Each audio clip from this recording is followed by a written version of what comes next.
Alvin, ang sundalo. Credit to the author. 4,400-18. Ang mga pangalan po na nandito ay galing sa mga name generator. Kung meron man pagkakatulad sa mga pangalan ng tao o lugar at pangyayari, ito ay tunay na hindi sinasadya. Bagamat ang dakilang elder ng angkan ng Wang ay hindi naman halos kapantay ng isang walang kapantay na pinakamataas na abanteng kataas-taasang Diyos, isa pa rin siyang pinakamataas na abanteng kataas-taasang Diyos. Dahil sa kanyang lakas, kabilang siya sa 10 pinakamalakas na miyembro ng angkan ng Wang. Gayunpaman, natalo siya sa isang iglap matapos ang isang banggaan ng mga enerhiya. Napakalakas. Nabigla ang matanda at ang 2 disipulo sa pagkatalo ng kanilang dakilang matatanda. Bagamat alam nilang makapangyarihan ang binata sa kanilang harapan, inakala lamang nila na ito ay dahil mahina sila.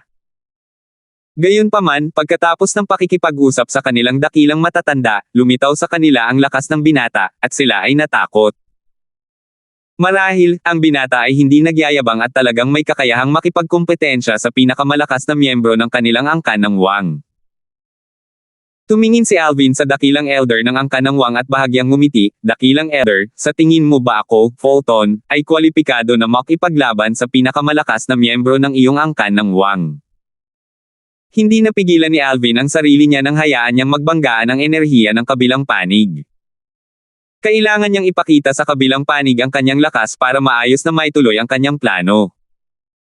Nang marinig ang tanong ni Alvin, pinunasan ni Grand Elder Wang ang dugo sa gilid ng kanyang bibig. Gaya ng inaasahan, nag-iba na ang kanyang tingin nang tumingin siya kay Alvin at sinabing, hindi pa ako nakarinig ng talentong katulad mo sa Divine Sand Realm. Ginoo, maaari ko bang itanong kung saan ka nanggaling? Ang Divine Sand Realm ay isa sa mga lugar sa Outer Boundary. Nalaman ito ni Alvin habang siya ay nasa Dancing Moon City. Ang bahagi ng dagat noong kararating pa lamang niya, ang Crimson Demon Ridge, ang mga sirang lungsod, ang Dancing Moon City, at ang Blue Dawn City ay pawang bahagi ng Divine Sand Realm. Mayroong 36 na kaharian sa Outer Boundary, at ang Divine Sand Realm ay isa lamang sa mga ito. May mga bali-balita na mayroong hindi bababa sa 100 Supreme Powerhouses sa Outer Boundary pa lamang. Nabigla si Alvin nang una niyang marinig ito. Hindi niya inaasahan na magkakaroon ng ganito karaming Supreme Powerhouse sa iisang realm lamang.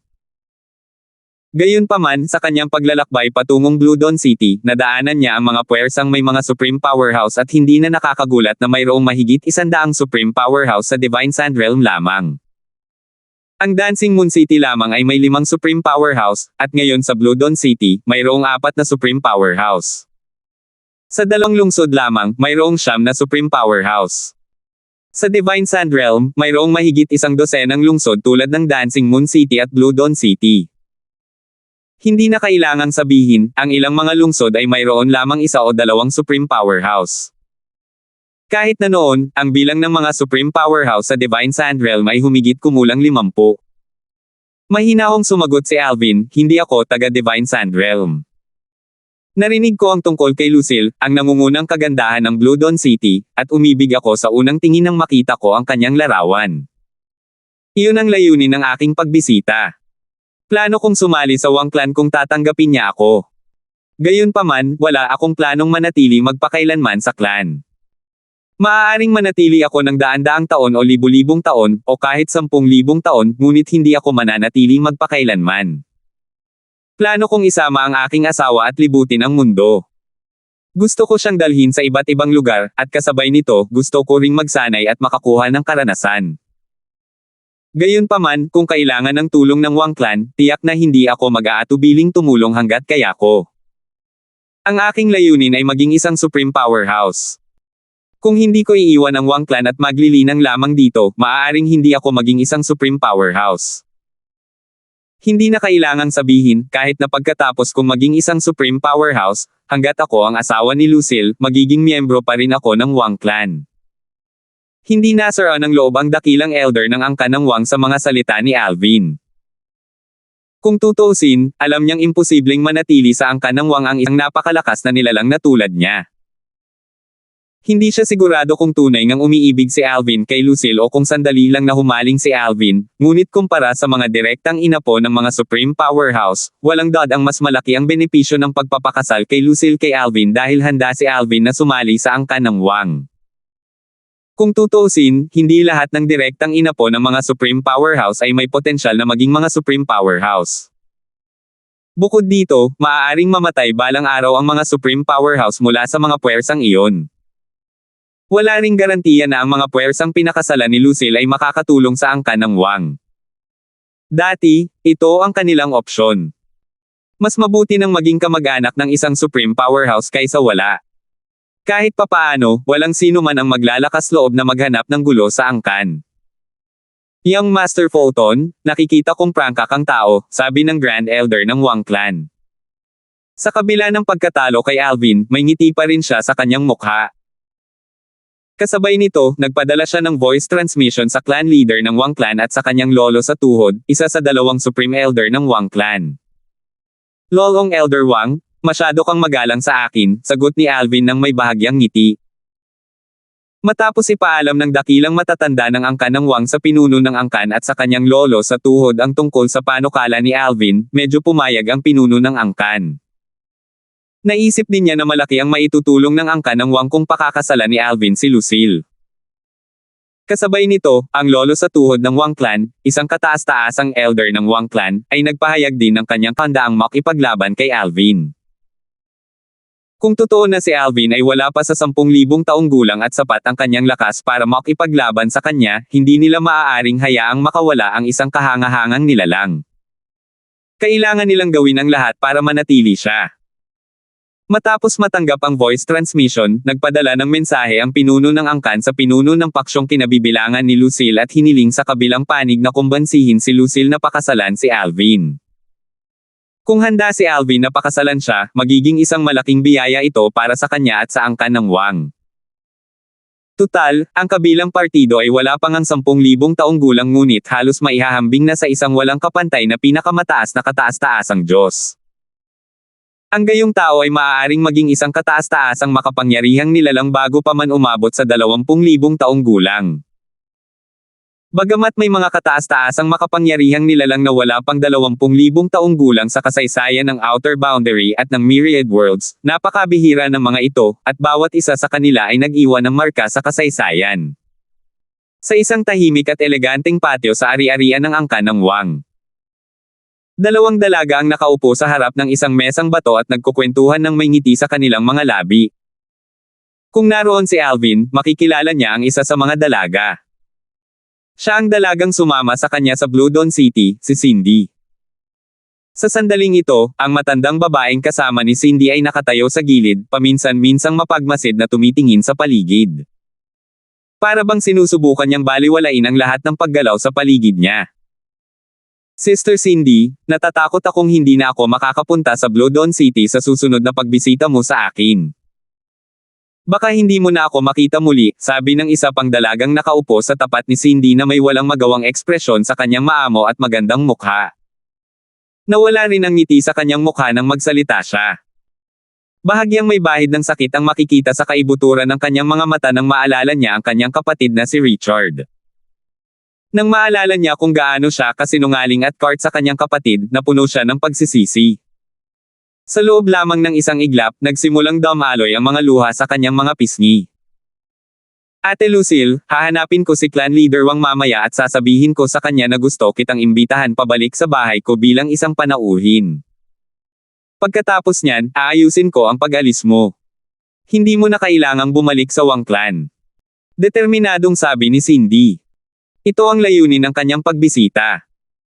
Sister Cindy, pinahahalagahan ko ang iyong kabaitan, sabi ni Lucille habang umiiling, gayunpaman, kung gagawin mo iyon, mapapahamak ka rin.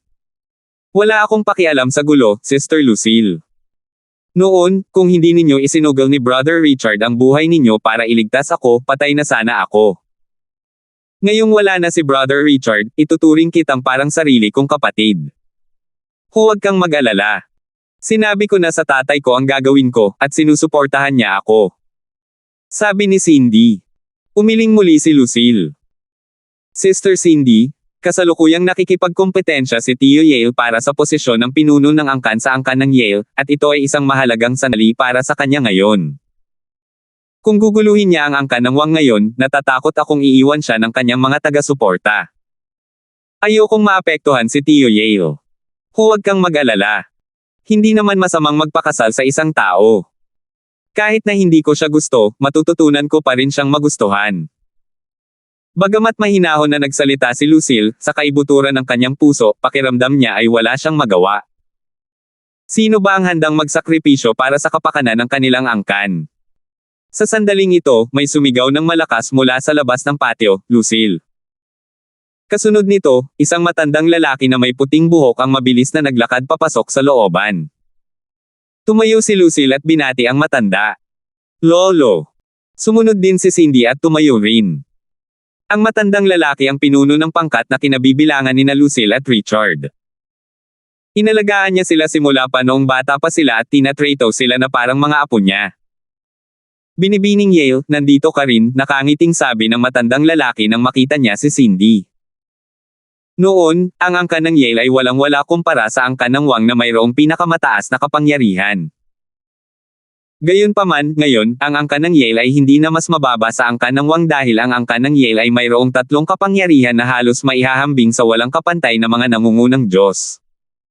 Bukod dito, isa sa kanila ang nagtatag ng pangkat na kinabibilangan ni Cindy. 4,410. Si Cindy ay ipinagmamalaki ng angkan ng Yale, at ang kanyang katayuan ay hindi katulad ng kay Lucille sa angkan ng Wang. Ang nagtatag ng pangkat ni Cindy ay isa sa tatlong pinakamalakas na makapangyarihang grupo sa angkan ng Yale, at siya ay lubos na pinapabore ng nagtatag. Bukod dito, kakaunti ang mga babaeng direktang inapo sa angkan ng Yale sa mga nakababatang henerasyon kaya siya ay lubos na hinahangaan. Dahil dito, maging si Marzan, ang pinuno ng isa sa mga pangkat sa angkan ng Wang, ay lubos na magalang at magalang kay Cindy. Elder Marzan, tango ni Cindy. Maganda ang impresyon niya kay Marzan. Ito ay dahil narinig niya kay Lucille na maraming tao ang nagsimulang tretuhin siya ng walang pakialam pagkatapos ng pagkamatay ni Richard. Gayunpaman, hindi naman ganoon ang naging treto ni Marzan kay Lucille, at ilang beses din niya itong kinausap at inalo. Tumingin si Marzan kay Lucille at bumaantong hininga, nagpadala sa akin ng mensahe ang pinuno ng angkan na nagsasabing may isang mahuhusay na binata na pumunta sa angkan, at gusto kang makilala ng kabilang panig. Sinabi ng kabilang panig na handa siyang sumali sa angkan ng Wang para sa iyong kapakanan. Hindi na kailangang sabihin pa, mas gusto ng pinuno ng angkan na hayaan ang binata na iyon na sumali sa aming angkan kaysa ikasal ka. Hiniling din sa akin ng pinuno ng angkan na ipaalam sa iyo ang tungkol sa bagay na ito. Magpapadala siya sa akin ng isa pang mensahe sa lalong madaling panahon, at sa oras na iyon, ihahatid kita upang makilala ang mahuhusay na binata na iyon. Napangiti ng mapait si Lucille nang marinig ang mga salitang ito.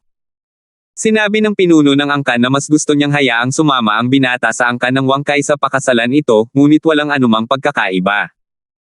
Sa madaling salita, gusto ng pinuno ng angkan na pakasalan niya ang binata. Bagamat hindi siya ikakasal sa ibang puwersa, hindi pa rin niya mapipili ang kanyang mapapangasawa. Mabuti na lang at tinanggap na niya ang kanyang kapalaran.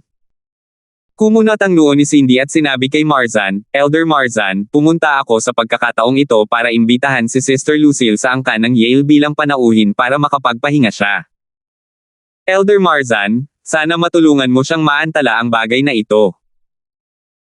Umiling si Marzan bago sinabi kay Cindy, binibining Yale, alam kong gusto mo talagang tulungan si Lucille.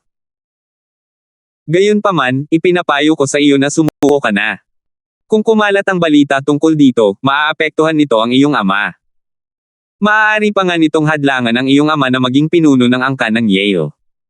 Malinaw na alam ni Marzan ang sitwasyon sa angkan ng Yale. Dalawang natatanging miyembro ng angkan ng Yale ang naglalaban-laban ngayon para sa posisyon ng pinuno ng angkan ng Yale, at ang dalawa ay pantay ang pagkakapantay-pantay sa lahat ng aspeto. Isa sa dalawang magkatunggali ay ang ama ni Cindy. Kung masasaktan ni Cindy ang angkan ng Wang, tiyak na magdudulot ito ng gulo sa angkan ng Yale at magagalit sa mga matatanda ng angkan ng Yale. Sa panahong iyon, tiyak na mananalo ang kalaban ng ama ni Cindy sa kanilang pag-aagawan ng posisyon bilang pinuno ng angkan ng Yale. Bahagyang nagbago ang ekspresyon ni Cindy nang marinig ang mga salita ni Marzan. Maya-maya, nagngingit-ngit ang kanyang mga ngipin at sinabing, kung gayon, hindi ko siya dadalhin sa angkan ng Yale. Ako ang mananagot sa lahat ng bagay na ito. Ikaw ang mananagot sa bagay na ito. Umiling si Marzan at sinabing, Miss Yale, napaka-inosente mo. Kahit hindi mo dalhin si Lucille sa angkan ng Yale, hanggat alam ng mga tao na dinala mo si Lucille at sinira ang arranged marriage ni Lucille, masasangkot pa rin ang iyong ama at ang angkan ng Yale. Huwag mong sabihing plano mong putulin ang ugnayan mo sa angkan ng Yale. Naisip ni Marzan na masyadong inosente si Cindy. Marahil, masyado siyang nababalisa kaya hindi niya nakita kung gaano kahalaga at kaseryoso ang bagay na ito. Bahagyang namula si Cindy nang marinig ang mga sinabi ni Marzan. Pagkatapos, seryoso niyang sinabi, basta't maayos si Sister Lucille, wala akong pakialam kung aalis ako sa angkan ng Yale. Sister Cindy. Bulalas ni Lucille. Pagkatapos, bumantong hininga siya ng mahina, mas gugustuhin ko pang mamatay kaysa umalis sa lugar na ito kasama ka. Kung aalis ka sa angkan sa ganitong kritikal na sandali, masasangkot pa rin si Tio Yale. Sister Cindy, huwag kang makialam sa bagay na ito. Ano man ang resulta, ano man ang mangyari sa hinaharap, nakatadhana na ang lahat. Natahimik si Cindy. Ang malungkot na ekspresyon sa kanyang mukha ay nagpapakita ng magulong alon ng emosyon na napupukaw sa kanyang puso. Sa pagkakataong ito, tumingin si Lucille kay Marzan at bahagyang ngumiti, Lolo, maupo ka muna habang hinihintay mo ang mensahe ng pinuno ng angkan. Nang makita kung gaano kabait si Lucille, hindi napigilan ni Marzan na mapabuntong hininga muli. Bahagyang nanghinayang siya kasabay nito. Kung alam lang niya, pinalayas na sana niya ito nang malaman niyang namatay si Richard para hindi na siya mabiktima ng iba. Hindi naman sana mahirap siyang palayasin noong panahong iyon pero napakahirap na gawin ito ngayon.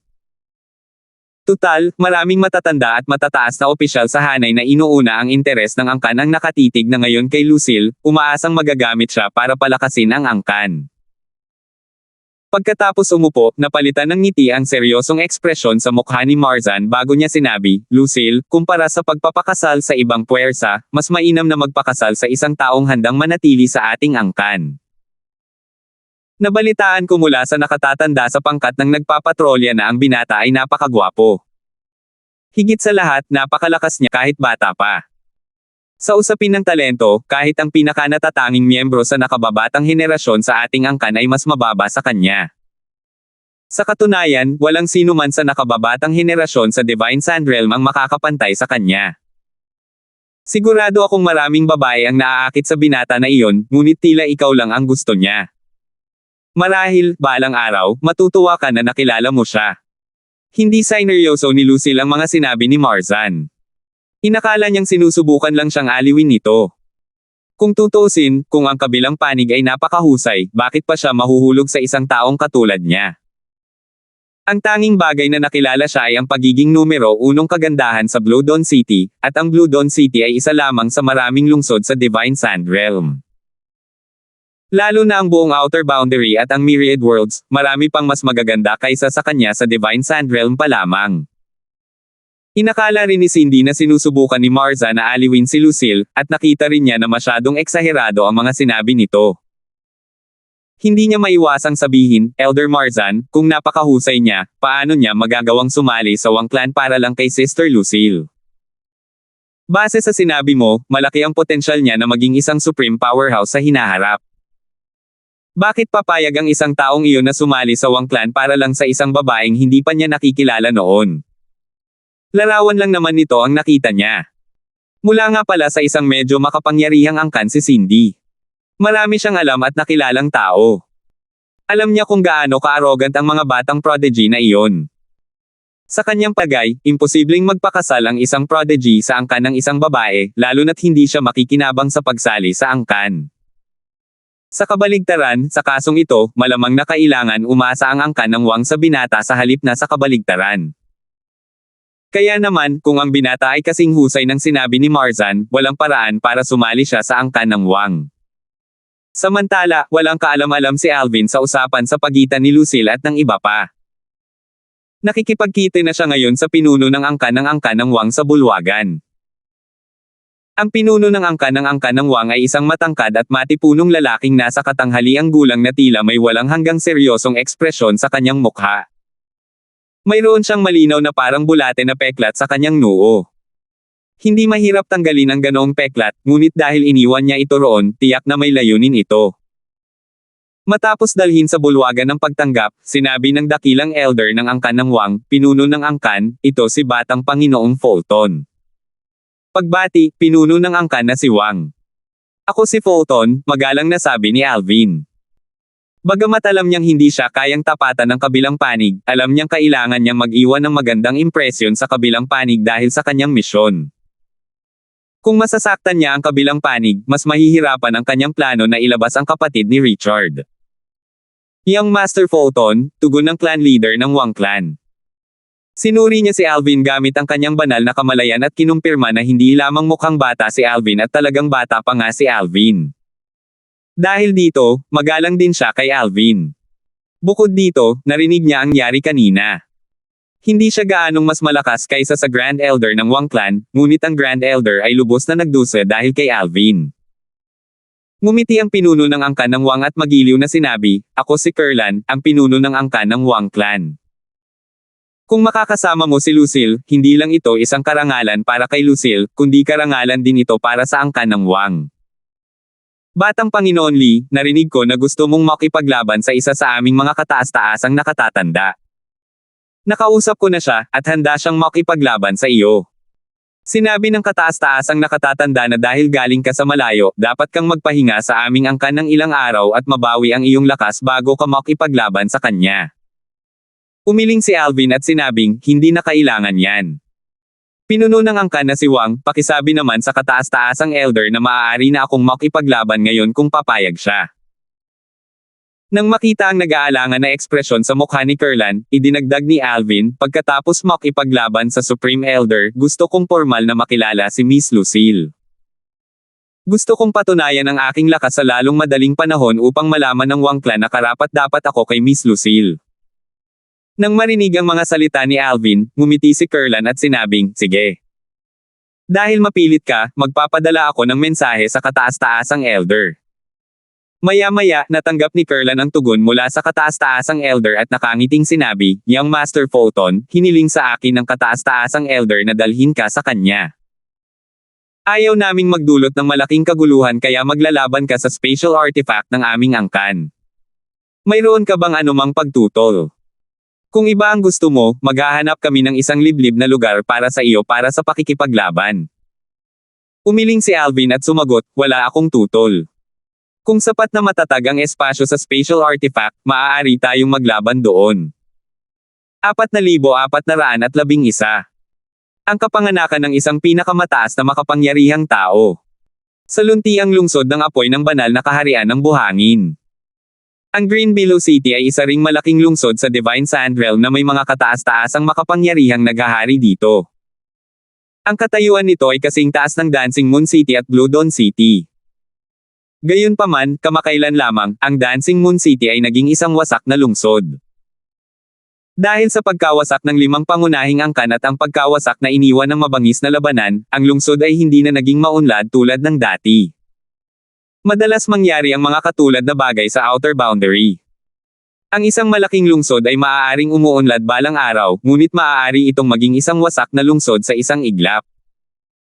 Kaya naman napakaraming wasak na lungsod, tulad ng naranasan ni Alvin, sa outer boundary. Noong nakaraan, ang mga wasak na lungsod ay dating maunlad at umuunlad din.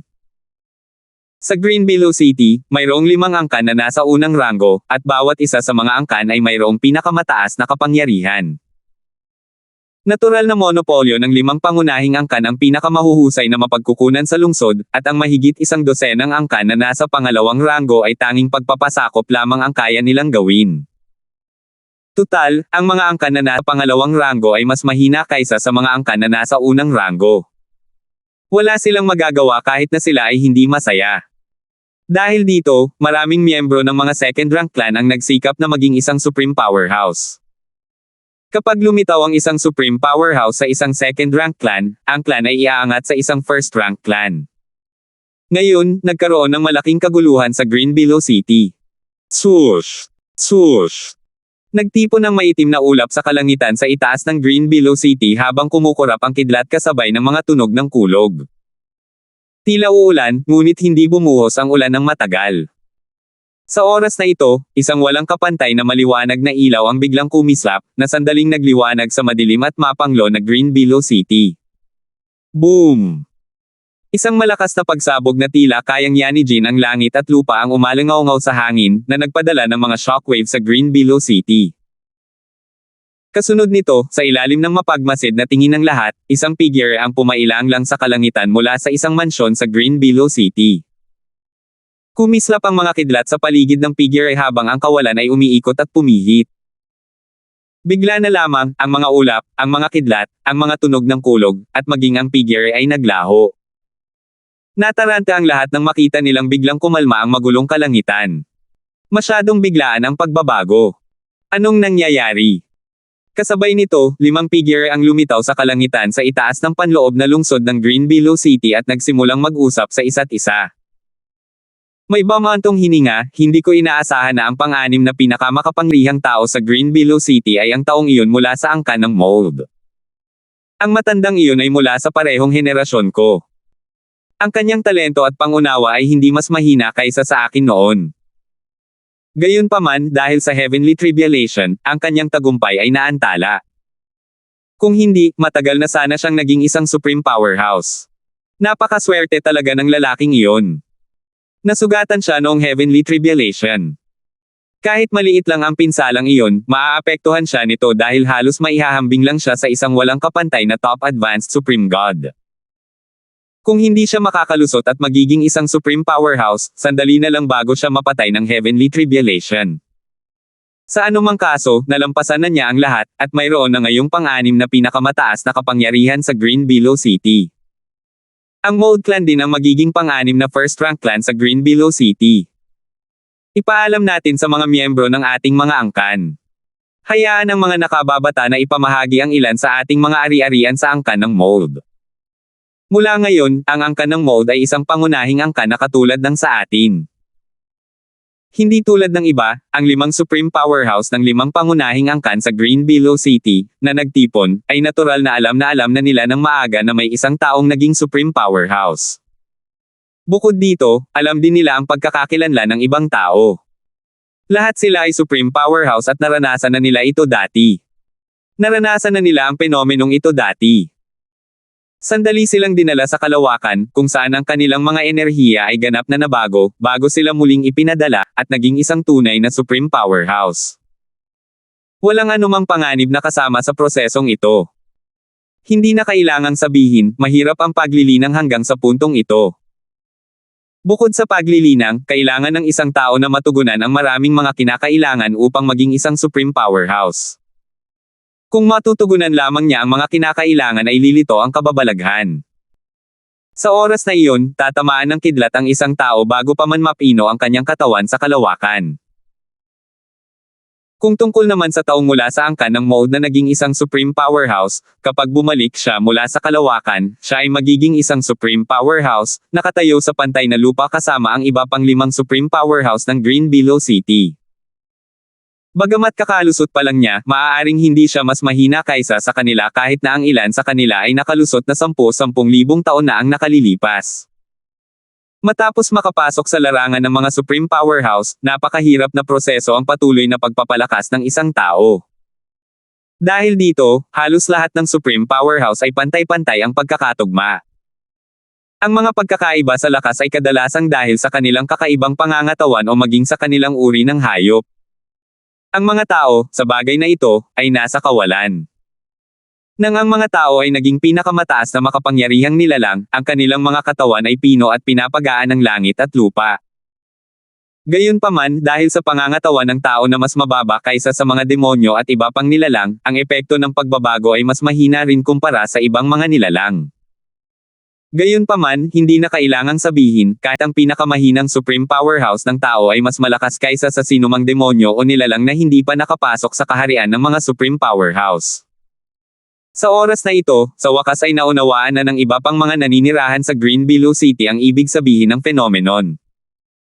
Mabilis na naunawaan ng ilan sa kanila at napagtanto na ang isang tao mula sa pangalawang ranggong angkan ng mold ay malapit ng maging isang supreme powerhouse. Malapit nang umangat ang kapangyarihan ng angkan ng mold. Sa wakas ay lumitaw ang isang napakalakas na kapangyarihan sa angkan ng mold. Ang angkan ng mold ang magiging pang-anim na angkan na nasa unang ranggo sa Green Below City. Mga katulad na pahayag ang maririnig sa lahat ng dako sa Green Below City. Sa ari-arian ng angkan ng mold. Masayang tawanan ang maririnig sa lahat ng dako. Ang ating ninuno ay naging isang napakalakas na pinuno. Ang ating angkan ng mold ay magiging tanyag. Hindi ko inaasahan na ang ating angkan ng mold ay magkakaroon ng isang supreme powerhouse. Ang ninuno ang unang supreme powerhouse sa kasaysayan ng angkan ng mold, hindi ba? Tama. Maraming powerhouse ang angkan ng mold natin noon, pero kahit ang pinakamalakas na powerhouse ay isang walang kapantay na top advanced supreme god. Wala pang naging supreme powerhouse sa angkan hanggang ngayon.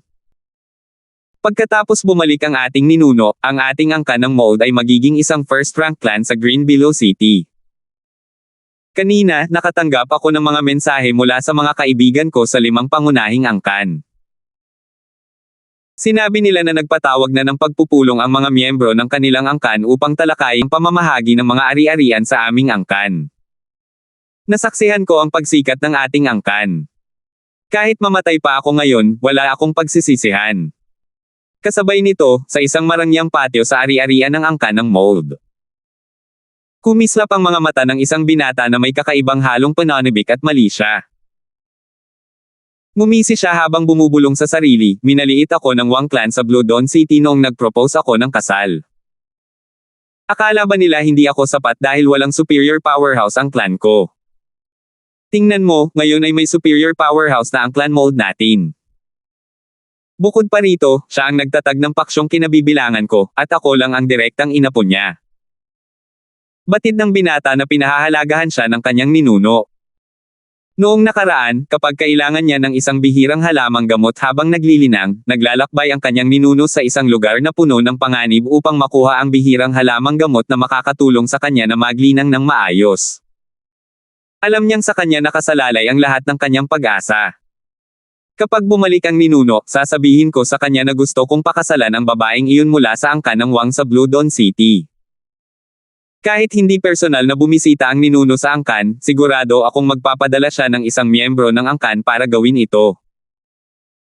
Tingnan natin kung ang angkan ng Wang na wala ng pinakamataas na kapangyarihan ay maglalakas loob na tumanggi sa aking alok sa pagkakataong ito. Dati, gusto kong pakasalan si Lucille bilang aking legal na asawa, ngunit ngayon, gagawin ko siyang isang hamak na babae. Ang binata, isang direkta inapo ng angkan ng mold, ay si Ruben Mold. Hindi alintana kung ito ay ang pagkamatay ng mga supreme powerhouse sa Dancing Moon City, ang pagkawasak ng 5 pangunahing angkan sa Dancing Moon City, o ang pagsilang ng isang bagong supreme powerhouse sa Green Below City, lahat ng ito ay mga pangunahing balita sa Divine Sand Realm. Dahil dito, ang balita tungkol sa kanila ay mabilis na kumalat sa Blue Dawn City. Habang patuloy na kumakalat ang balita tungkol sa mga insidente, sa oras na ito, ang pinuno ng angkan at ang kataas-taasang elder ng angkan ng Wang at isa pang tao ay pumasok sa spatial artifact na nasa angkan ng Wang sa loob ng maraming henerasyon. Malawak ang espasyo sa spatial artifact, at tila walang katapusan ang nakikita. Sa oras na ito, isang binata na nakasuot ng lila ang lumulutang sa ere sa tapat ng isang matandang lalaking nakasuot ng maputlang berdeng damit. Ang matandang lalaki ay may mapula-pulang kutis. Wala ka pang 10,000 taong gulang pero napakalakas mo na. Isa ka talagang walang kapantay na himala. Saan ka nanggaling? Ang matandang lalaking nakaberde ay isa sa 2 Supreme Elder ng Wang Clan, isang second-rank clan sa Blue Dawn City. Isa rin siya sa 2 powerhouse sa clan na halos maihahambing sa isang walang kapantay na top advanced Supreme God. Hindi naniniwala ang matanda na si Alvin ay isa lamang tagapagtanggol na walang sekta. Kung tutuusin, imposibleng maging isang tagapagtanggol na walang sekta na may ganitong lakas sa murang edad. Kahit na napakaswerte ni Alvin, hindi niya inisip na posible para kay Alvin na magkaroon ng ganitong lakas ng walang tulong ng isang makapangyarihang puwersa. Senior, Mahinahong sabi ni Alvin, bakit hindi tayo mag-usap pagkatapos nating mag-sparring? Napakairita mong bata, sabi ng matandang lalaking nakaberde ng may mapanghamak ng ngiti habang umiiling. Kumislap ang kanyang mga mata ng malakas habang sinasabing, sige. Kung iyan ang gusto mo, ipakita mo sa akin kung ano ang meron ka. Kasunod nito, ang enerhiya ng matanda ay tumaas, at ang buong pagkatao niya ay tila naging espada habang sumusugod siya patungo kay Alvin. 4,412. Ang lalaking malapit ng maging isang walang kapantay na nangungunang mataas na kataas-taasang Diyos. Tunay nga, ang kataas-taasang elder ng angkan ng Wang ay isa ring tagapagtatanim ng espada. Habang sumisilip ang isang sinag ng espada, ang enerhiya mula sa batas ng metal ay nagliwanag ng husto, na nagliliwanag sa madilim na espasyo sa spatial artifact na parang nakapapasong araw. Hindi nagulat si Alvin na naunawaan na ng kataas-taasang elder ng angkan ng Wang ang batas ng metal sa perpektong anyo nito. Tutal, malapit na ang kabilang panig na maging isang walang kapantay na pinakamataas na abanteng kataas-taasang Diyos. Gayunpaman, nagulat siya na naunawaan din ng kabilang panig ang Sword Dao, hindi lamang ang panimulang anyo ng Sword Dao, kundi ang tunay na Sword Dao. Gayunpaman, ang Sword Dao ng kabilang panig ay mas mababa pa rin kaysa sa kanyang Sword Dao. Swoosh! Sinunggaban din ni Alvin ang kanyang espada. Ang 7 Orifice Exquisite Sword, na ngayon ay isang pangunahing divine artifact, ay walang anumang kalamangan dahil ang espada ng kabilang partido ay isa ring pangunahing divine artifact.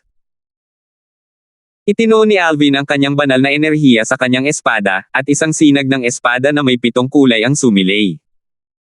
Ito ay lalong nakatawag pansin sa gitna ng gininto ang liwanag na inilalabas ng kabilang panig. Swoosh! Swoosh! Swoosh! Ang gininto ang sinag ng espada ay nangingibabaw, at ang nakakatakot nitong layuning gumamit ng espada ay tila nagpayanig sa buong lugar. Samantala, si Kurlan, ang pinuno ng angkan ng Wang, ay mataimtim na nanood mula sa malayo.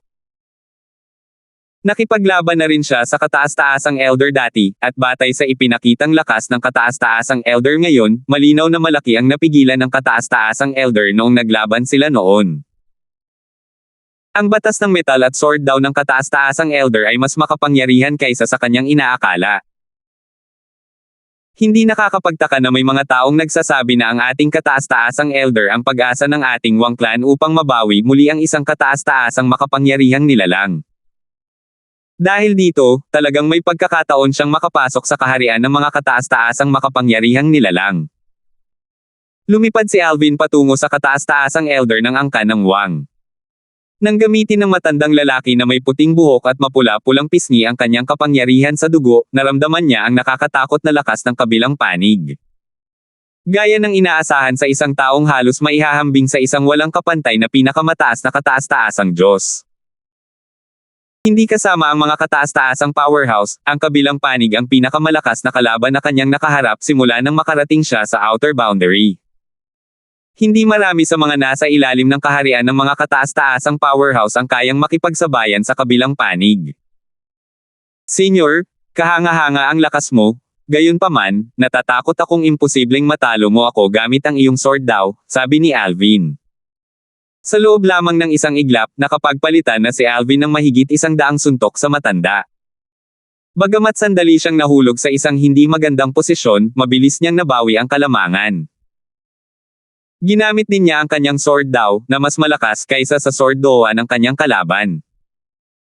Natural lamang na ang mga may mas mataas na pag-unawa sa sword daw ang makakakuha ng kalamangan. Samantala, natuklasan din ng kataas-taasang elder ng angkan ng Wang ang problema. Dahil naunawaan niya at ng kanyang kalaban ang sword daw at ang pag-unawa ng kanyang kalaban sa sword daw ay mas nakahihigit sa kanya, natural lamang na nahanap ng kanyang kalaban ang depekto sa kanyang sword daw at paulit-ulit na naiiwasan ang kanyang mga atake. Higit sa lahat, ang sword daw ng kalaban ay mas malakas kaysa sa kanya kahit na mas mahina ang lakas ng kanyang kalaban kaysa sa kanya. Kahit na hindi pareho ang sword daw na kanilang pinagkadalubhasaan, marami pa ring pagkakatulad. Kahit na maging dalubhasa ako sa ibang weapon daw tulad ng saber daw o spear daw, hindi ko pa rin siya matatalo hanggat hindi ko naiintindihan ang isa sa tatlong daw ng langit at lupa, buntong hininga ng matanda bago sinabi, sige, tapusin na natin ito. Kung magpapatuloy tayo, masasayang lang ang ating enerhiya. Malabong manalo ang sino man sa atin. Inaamin kong imposibleng matalo kita, pero imposible ring matalo mo ako. Tutal, mas malakas ang lakas ko kaysa sa iyo. Kasunod nito, binawi ng kataas-taasang elder ng angkan ng Wang ang kanyang pangunahing banal na espada at tumingin kay Alvin ng may masalimuot na titig. Kung hindi niya ito nasaksihan ng sarili niya mga mata at naranasan mismo, hindi siya maniniwala na ang isang binata na wala pang 10,000 taong gulang ay nagtataglay ng ganitong lakas. Tiyak siyang sandali na lamang bago maging isang kataas-taasang makapangyarihang nilalang si Alvin maliban kung mamatay nang wala sa panahon si Alvin. Bukod dito, wala siyang duda na si Alvin ay hindi magiging isang ordinaryong kataas-taasang makapangyarihang nilalang. Maraming alam ang Supreme Elder ng Wang Clan tungkol sa mga Supreme Powerhouse. Alam niya na maraming namumukod tangi at mahuhusay na cultivator ang nahihirapang lumakas pagkatapos maging Supreme Powerhouse. Ito ay dahil inabot sila ng napakaraming taon bago naging Supreme Powerhouse. Siya mismo ay isang magandang halimbawa. Kung magiging Supreme Powerhouse siya sa hinaharap, mahihirapan siyang patuloy na palakasin ang kanyang lakas. Matanda na rin naman siya noon. Dahil doon, hindi na siya sigurado kung kaya niya bang maging Supreme Powerhouse. Nang muling maalala ng kataas-taasang elder ng angkan ng Wang ang naunang labanan, biglang nagliwanag ang kanyang mga mata. Kanina, maaga niyang tinapos ang laban hindi lamang dahil sa pakiramdam niya ay walang saysay na magpatuloy, kundi dahil din sa tila nakakuha siya ng kaunting kaliwanagan tungkol sa sword daw noong nakikipaglaban siya kay Alvin. Kung mapapabuti niya ang kanyang sword daw, isang hakbang na lang ang palapit niya sa pagiging isang kataas-taasang makapangyarihang nilalang. Sa oras na ito, mayroon ng pangunahing pag-unawa si Alvin sa lakas ng kalaban. Tumango siya at sinabing, oo nga. Senior, kung ibang daw ang naunawaan mo sa halip na ang weapon daw, tiyak na matatalo ako kung tatagal pa ang laban. Tatapusin natin ang laban gaya ng mungkahi mo. Senior, may kahilingan ako, at umaasa akong papayag ka. Sabihin mo sa akin. Binigyan ni Alvin ang kataas-taasang elder ng angkan ng Wang ng pagkakataong pagbutihin ang kanyang sword daw. Kahit na hindi ito sinasadya ni Alvin, nagpapasalamat pa rin siya. Kaya naman, nang marinig niya na may kahilingan si Alvin, hindi niya agad tinanggihan si Alvin. Hanggat kaya niya, hindi niya tatanggihan si Alvin. Noon pa man ay mapagbigay na siya, at kung tatanggihan niya si Alvin ngayon, sino ang nakakaalam kung makakasagabal ito sa kanyang paglago sa hinaharap. Senior, sana ay may pares mo ako kay Miss Lucille mula sa inyong angkan. Marami na akong nakitang magaganda sa buhay ko, pero si Miss Lucille lang ang nag-iisang taong nagpaibig sa akin sa unang tingin. Labis akong nabighani sa kanya.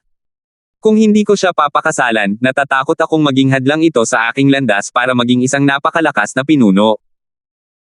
Senior, sigurado akong naiintindihan mo ang nararamdaman ko dahil nakapag-cultivate ka na hanggang dito. Isang maliit na pagkakamali lang ay maaaring magtulak sa iyo sa maling landas. Hindi magiging madali ang pagbabalik sa tamang landas pagkatapos noon, sabi ni Alvin habang ang kanyang ekspresyon ay lalong nagiging seryoso. Hindi na kailangang sabihin, ang kanyang mga salita ay pawang kalokohan. Gayunpaman, kailangang sabihin na walang makikitang kapintasan sa kanyang mga salita. Sandaling natigilan ang matanda. Pagkatapos, tiningnan niya ng mabuti si Alvin at sinabing, narinig ko na ito mula sa pinuno ng angkan. Hindi ko talaga inaasahan na may miyembro ng ating angkan na mapalad na makakaagaw ng iyong pansin. Tumigil siya sandali bago nagpatuloy sa pagsasalita, blessing niya kung mapapangasawa ka niya. Kaya, ituturing kong biro ang sinabi mong sasali ka sa angkan ng Wang. Kung may kailangan ka mula sa ating angkan sa hinaharap, ipaalam mo lang sa amin. Magiging pamilya na rin naman tayo. Malinaw na pumayag ang kataas-taasang elder ng angkan ng Wang sa kahilingan ni Alvin. Hindi lang iyon, plano rin niyang gumawa ng pabor para kay Alvin. Siya at ang angkan ay hindi magdurusa ng anumang pagkalugi kung gagawin nila ang pabor para kay Alvin.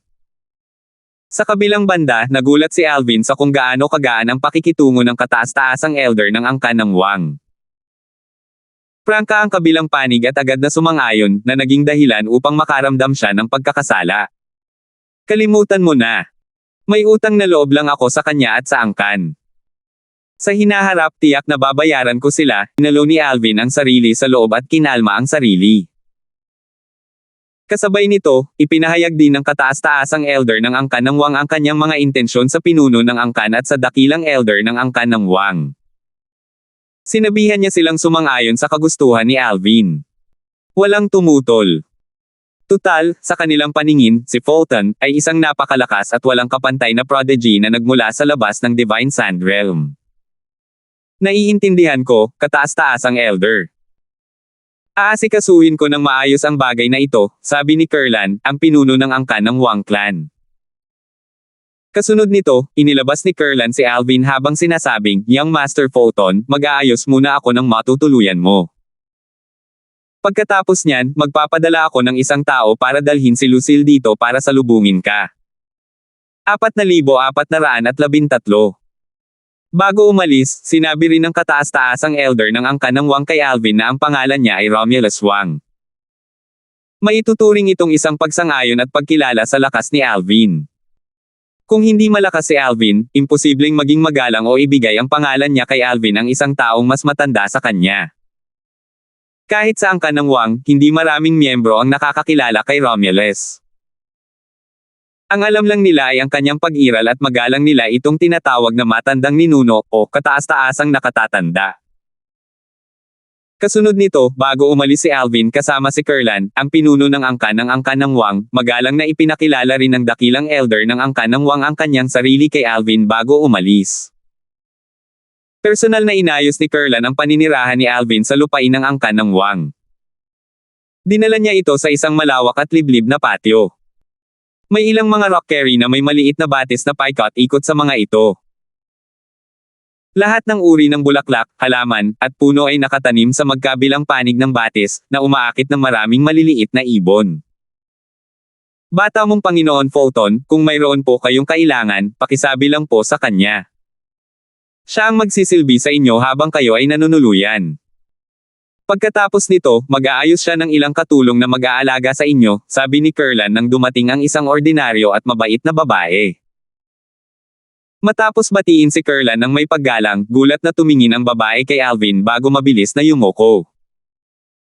Matagal nang nasa ating angkan si Tia Queen, at palagi siyang maaasahan sa kanyang trabaho. Sigurado akong walang magiging pagkakamali sa paglilingkod niya sa iyo, sabi ni Kurlan kay Alvin. Kasabay nito, ikinwento rin niya sa babae ang tungkol kay Alvin at ang nangyari kanina sa pamamagitan ng voice transmission. Nanlaki ang mga mata ng babae nang marinig ang mga salita ni Kurlan. Halos hindi siya makapaniwala na ang isang binata na wala pang 10,000 taong gulang ay nakipaglaban para sa tabla sa isa sa dalawang pinakamalakas na miyembro ng angkan ng Wang. Sa wakas ay naunawaan niya kung bakit inayos ni Kurlan na tumira si Alvin sa patio na ito. Ang patio na ito ay karaniwang ginagamit upang tumanggap ng mga kilalang panauhin ng angkan. Noong nakaraan, noong nabubuhay pa ang pinakamataas na makapangyarihang angkan ng Wang, inaayos niya ang pananatili ng kanyang mga kaibigan dito. Kahit na matapos mawala ang pinakamataas na makapangyarihang angkan, tanging ang mga makapangyarihan o may napaka-impluwensyang pinagmulan at mataas na katayuan ang pinapayagang manatili rito.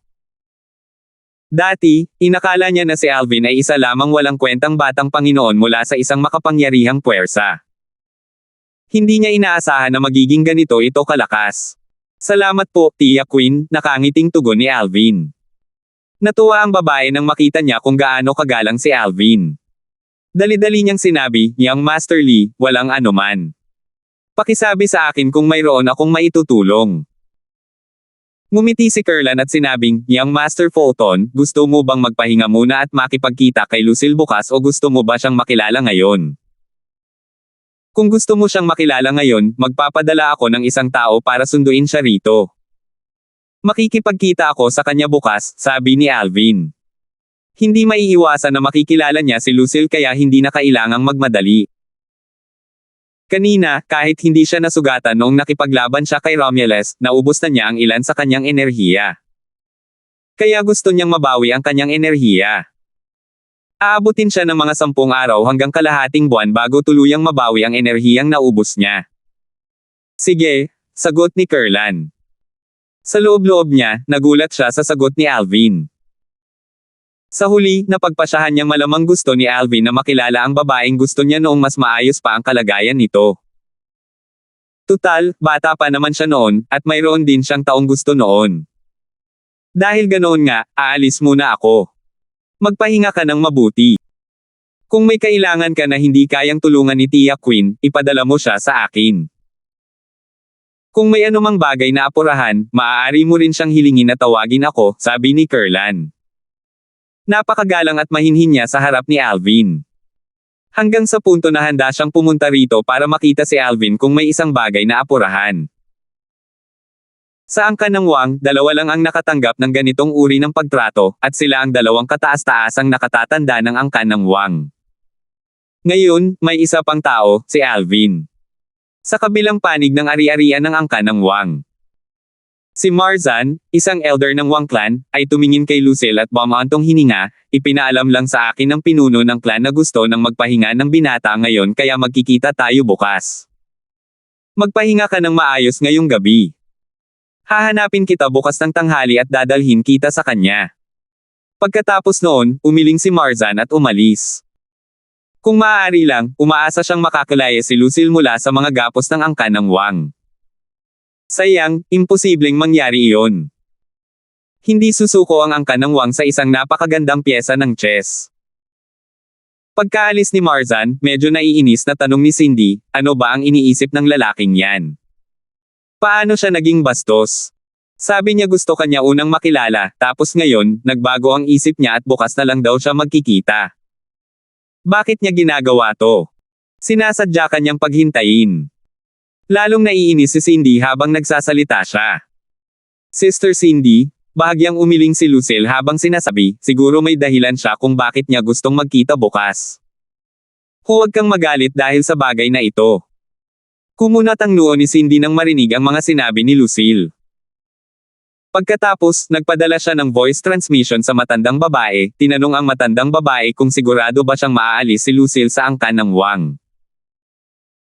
Bumantong hininga ang matandang babae, Binibini, kung pumayag si Binibining Lucille kanina at isinama natin siya noong kara-rating lang natin, masasabi kong may pagkakataon pa tayo.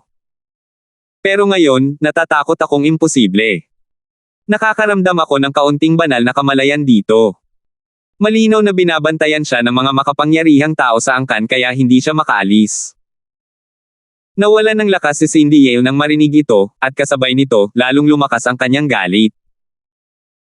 Bumulong siya, bukas, susundan ko si Sister Lucille para makita ang lalaking walang kahihiyang pumipilit sa ibang babae na pakasalan siya.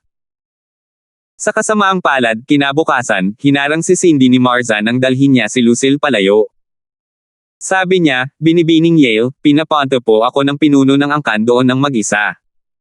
Hindi po kayo maaaring sumunod sa amin doon. Magpoproteste na sana si Cindy nang mabilis na sinabi ng matandang babae sa tabi niya, Binibini, dito na lang po kami maghihintay sa pagbabalik ni Binibining Lucille. Nagsalita ang matandang babae dahil nakakaramdam siya ng iba't ibang nakakatakot na banal na enerhiya sa paligid. Para bang aatake sila anumang oras. 4,414. Diretso sa punto. Sa elegante at tahimik na patio, kung saan ang mga ibon ay umaawit at ang mga bulaklak ay mababango, at ang batis ay patuloy na umaagos. Si Alvin, na nakasuot ng lilang damit gaya ng dati, ay yumuko sa tabi ng batis at inabot ang isang maliit na isda na naanod sa pampang bago niya ito ibinalik sa batis. Tiningnan niya ang maliit na isdang pinakawalan niya at bumulong, anak, mag-ingat ka sa pupuntahan mo. Kung lalanggoy ka sa maling lugar, baka ikaw mismo ang mamatay. Isang natatarantang ekspresyon ang makikita sa kanyang mukha sa sandaling ito. Isa siyang estranghero sa dayuhang outer boundary. Malayo ito sa God-defying world, at mayroong 10,000 lugar na konektado sa outer boundary, kabilang ang God-defying world. Sa sandaling ito, may narinig siyang boses ng isang babae mula sa likuran niya. Young Master Fulton, dinala ng pinuno ng angkan si Miss Lucille dito. Tumayo si Alvin at lumingon upang tumingin sa labas ng patio. Pumasok si Kurlan, ang pinuno ng angkan ng Wang, kasama ang dalawang tao sa likuran niya, isang matandang lalaki at isang magandang dalaga. Sa isang sulyap pa lamang, bumantong hininga si Alvin. Tulad ng inaasahan sa numero 1 kagandahan sa Blue Dawn City. Tunay ngang napakaganda niya. Hindi naman kamukha ni Lucille si Richard. Kung hindi alam ni Alvin na magkapatid ang dalawa, hindi siya maniniwala na ang magandang dalaga ay kapatid ni Richard. Hindi naman sa hindi maganda si Richard, kundi wala lang silang anumang pagkakatulad sa kanilang hitsura. Tumawa ng masigla si Kurlan at binati si Alvin pagpasok niya sa looban. Sabi niya, "Young Master Fulton, matagal ka na sigurong naghihintay."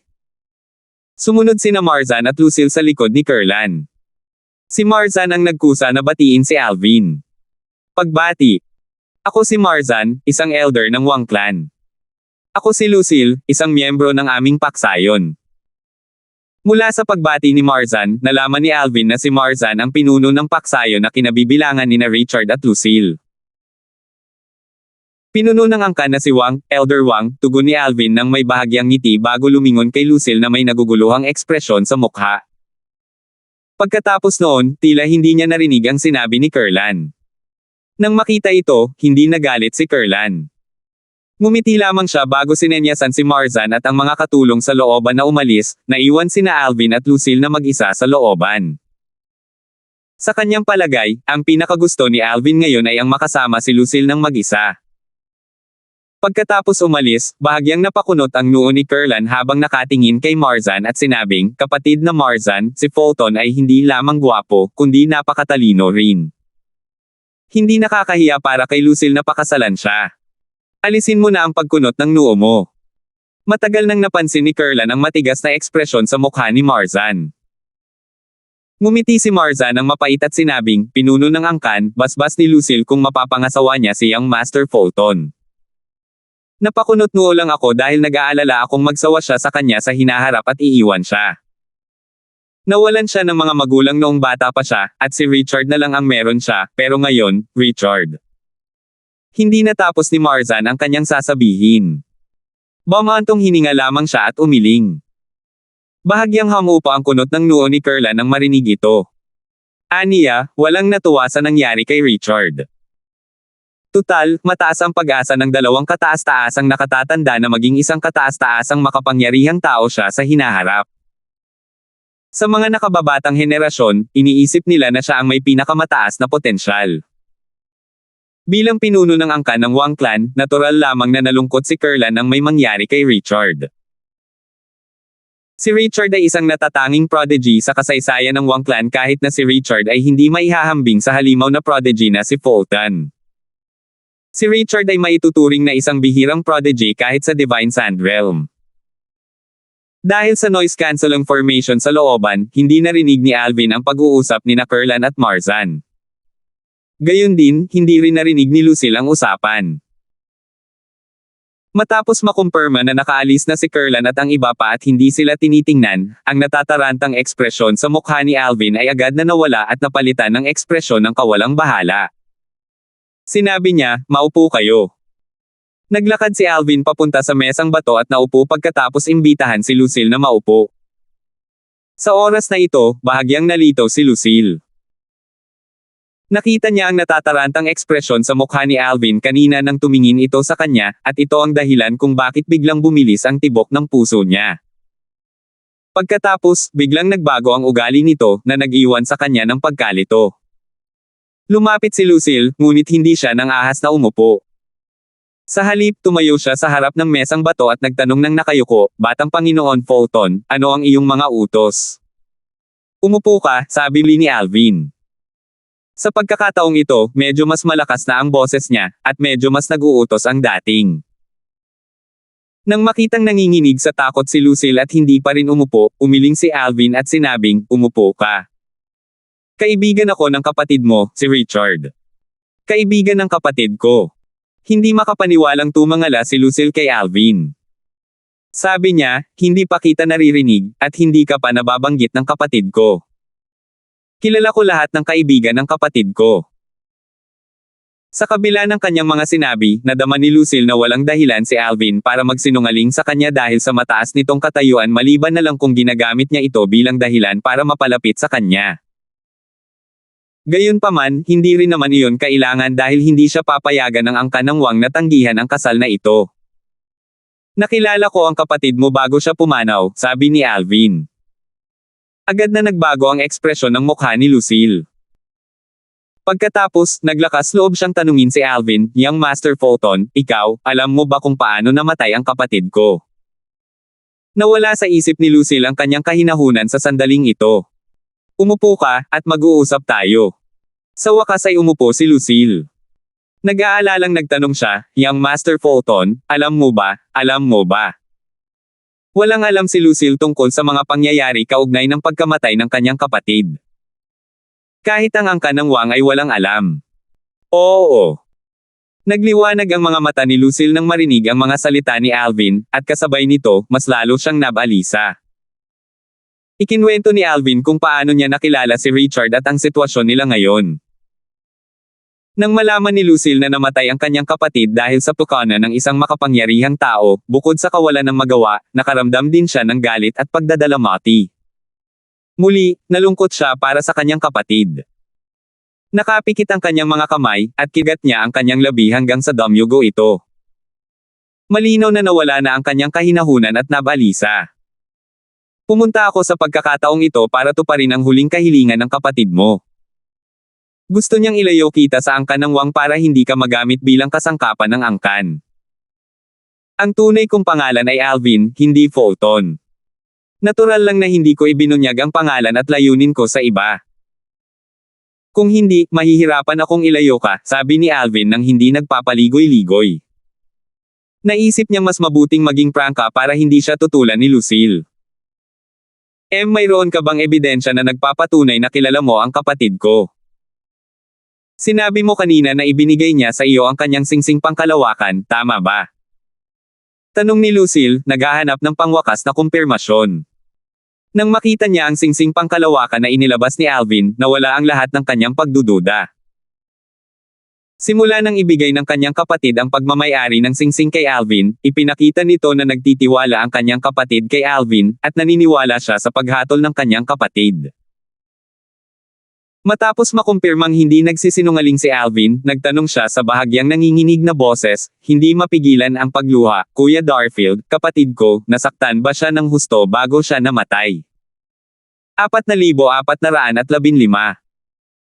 Hindi siya nagduso noong siya ay namatay, buntong hininga ni Alvin kay Lucille, "Ikaw lang ang inaalala niya bago siya namatay. Ang hiling niya ay maging malaya ka, at ipinagkatiwala niya sa akin ang bagay na ito noong panahong iyon kahit na hindi siya sigurado kung makakatakas ako mula sa pinakamakapangyarihang lugar na iyon. Pagkatapos kong makatakas, hinanap kita at pumunta sa Blue Dawn City. Matapos kong malaman ang tungkol sa iyong kasalukuyang sitwasyon, nagpasya akong sumali sa Wang Clan at ilayo ka sa Blue Dawn City. Pagkatapos noon, maghahanap ako ng lugar para manirahan ka kung saan hindi ka mahahanap ng Wang Clan." Bahagyang tumango si Lucille. Muling tumulo ang mga luha sa kanyang mga pisngi nang maalala niyang wala na ang kanyang kapatid. Patuloy na sinabi ni Alvin, "Umaasa ako na makikipagtulungan ka sa akin upang matupad ang kahilingan ng iyong kapatid, aayusin ko ang pag-alis natin sa Wang Clan." Walang oras si Alvin para maawa kay Lucille. Tutal, sinusubukan niyang mag-isip ng plano para umalis sila sa Wang Clan. Mataas ang respeto ng Supreme Elder ng Wang Clan sa kanya dahil sa kanyang likas na talento at kakayahan sa pag-unawa, na nagpakita ng kanyang malaking potensyal na maging isang Supreme Powerhouse sa hinaharap. Dahil dito, napakabait ng Supreme Elder kay Alvin, umaasang makakaalyansa kay Alvin sa pamamagitan ng isang arranged marriage. Gayunpaman, alam niyang magbabago ang saloobin ng Supreme Elder kapag nalaman ng Supreme Elder na nandito lang siya para ilayo si Lucille. Tutal, hindi pa naman siya Supreme. "Magtiwala ka, kapatid na Darfield," seryosong sabi ni Lucille, "hindi ko bibiguin ang kapatid ko. Makikinig ako sa mga tagubilin mo." "Mabuti naman," nakangiting sabi ni Alvin. Mas mapapadali sana ang lahat kung makikipagtulungan sa kanya si Lucille. Maya-maya, pinaalalahanan niya ito, huwag mong sabihin kahit kanino ang tungkol dito. Walang sino man ang makakaalam na hindi Fulton ang pangalan ko. Huwag kang mag-alala, kapatid na Darfield. Naiintindihan ko, mabilis na sabi ni Lucille habang tumatango. Lubos siyang nagtitiwala kay Alvin. Tutal, madali naman sana nitong baliwalain ang huling kahilingan ng kanyang kapatid. Walang sino man ang maaaring managot sa kanya, at walang saksi nang ibigay niya ang kanyang pangako sa kanyang kapatid. Gayunpaman, pinili niyang tuparin ang huling kahilingan ng kanyang kapatid. Ito ay sapat na upang patunayan na siya ay isang mapagkakatiwalaang tao. Tumango si Alvin at sinabing, magpapanggap tayo na may nararamdaman tayo para sa isa't isa sa harap ng iba, at hihingin ko ang kamay mo sa kasal mula sa angkan. Pagkatapos noon, mayroon tayong dalawang pagpipilian. Una, maaari na tayong umalis sa Blue Dawn City bago maganap ang kasal. Pangalawa, itutuloy natin ang palabas, at ikakasal ka kay Fulton, na siyang peke kung pagkakakilanlan. Walang gaanong panganib sa unang opsyon, ngunit puputulin nito ang lahat ng iyong ugnayan sa angkan ng Wang. Walang panganib sa pangalawang opsyon dahil maaari na tayong umalis sa angkan sa pagkukunwaring pupunta sa ating honeymoon. Hindi maghahinala ang angkan ng Wang. Pagkatapos ng ilang sandali, idinagdag niya, makikipagtulungan ako sa iyo anuman ang opsyon na piliin mo. Sa huli, hinayaan ni Alvin si Lucille na magdesisyon. Pagkaraan ng ilang sandali, sinabi ni Lucille, kapatid na Darfield, magpasikat tayo at umalis na lang sa Wang clan ng natural. Ayokong mag-alala ang mga nagmamalasak sa akin sa clan. Sige, pipiliin natin ang pangalawang opsyon, nakangiting sabi ni Alvin, papaalisin na kita ngayon. Kasing talino mo rin ang kapatid mo kaya tiwala akong alam mo ang gagawin mo mamaya. Tumayo si Alvin at pinalabas si Lucille sa kanyang patio. Kanina, gumamit siya ng isang formation na nagpapawalang bisa ng ingay para walang makarinig sa kanilang pag-uusap. Sa kanyang kasalukuyang lakas, imposibleng kahit ang pinuno ng angkan at ang dalawang kataas-taasang elder ng angkan ng Wang ay malampasan ang kanyang formation at makinig sa kanila. Ngumiti si Kurlan, ang pinuno ng angkan ng Wang clan, nang makita niyang nagkakasundo sina Alvin at Lucille habang palabas sila ng patio. Kung tungkol naman kay Marzan, nakaramdam siya ng ginhawa nang makita ang mahiyain na ekspresyon ni Lucille nang yumuko ito. Halata sa kanya na gusto nito si Alvin. Tumingin si Alvin kay Lucille at malumanay na sinabi, bakit hindi mo muna sundan si Elder Marzan pabalik? May kailangan akong pag-usapan kay clan leader Wang. Bahagyang tumango si Lucille at sumagot, sige, kapatid na Lee.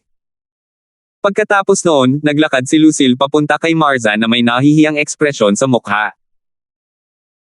Pagkatapos umalis ni Lucille kasama si Marzan, tumingin si Alvin kay Kurlan at seryosong sinabi, leader ng angkan Wang, gusto ko sanang hingin ang kamay niya para pakasalan.